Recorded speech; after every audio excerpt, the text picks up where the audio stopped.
ያው ድሬዳዋ አዲስ የሚሰራው አስፋልታችን ነው። በቅርቡ ሊመረቅልን ነው ኢንሻአላህ። ያበደ ነው የምናደርገው። ይኸው እየተዝናና ነው።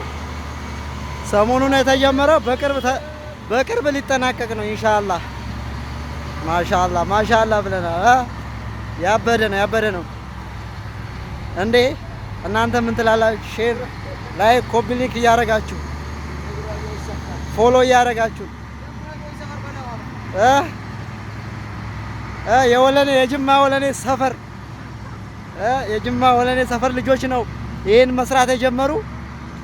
እንግዲህ ኢንሻአላህ ለወደፊት ይስተካከላል።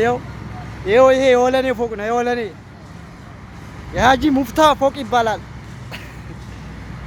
የሀጂ